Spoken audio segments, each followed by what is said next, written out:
शंभु दीन उपदेश हित, नहीं नारदहि सुहान।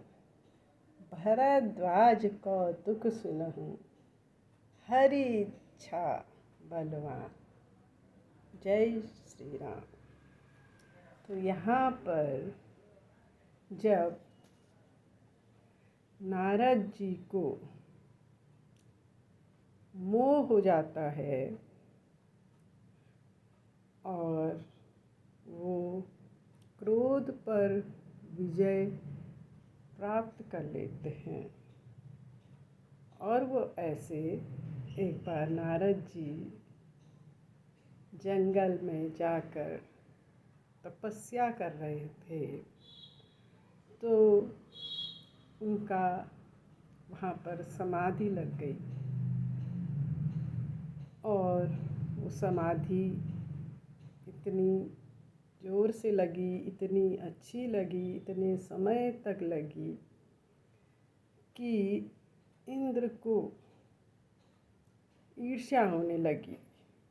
अगर ये इसमें सफल हो गए तो मेरा इंद्रासन छूट सकता है।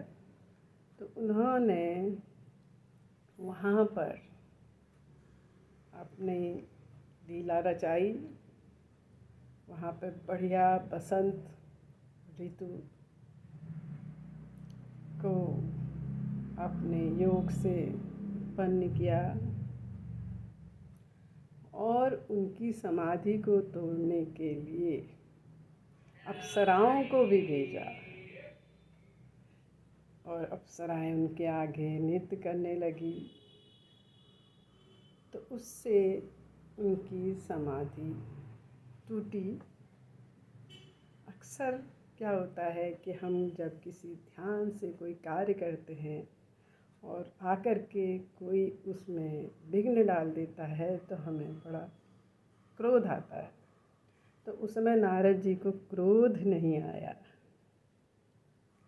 और उन्होंने जैसे ही अप्सराओं को नाचते हुए देखा तो अप्सराओं अपना उनको प्रणाम करके चली गई। फिर इंद्र आए, उन्होंने भी उनसे माफ़ी मांगी,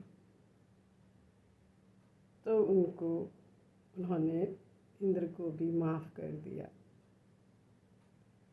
अब इसके बाद क्या होता है कि नारद जी को अभिमान हो गया कि क्रोध मोह माया में मैंने विजय प्राप्त कर ली है। तो इसी को सुनाने के लिए जब वो शिव जी के पास जाते हैं तो शिव जी भगवान कहते हैं कि मुझे तो आपने सुना दिया, लेकिन आप इसको हरि यानी कि भगवान को मत सुनाना। जबकि ये नारद जी के हित के लिए बात कही गई थी, लेकिन नारद जी ने सोचा नहीं, ये तो गलत है, मुझे तो भगवान को ये सुनाना ही पड़ेगा कि मैंने काम क्रोध मोह सबसे बहुत ऊंचा उठ गया हूँ।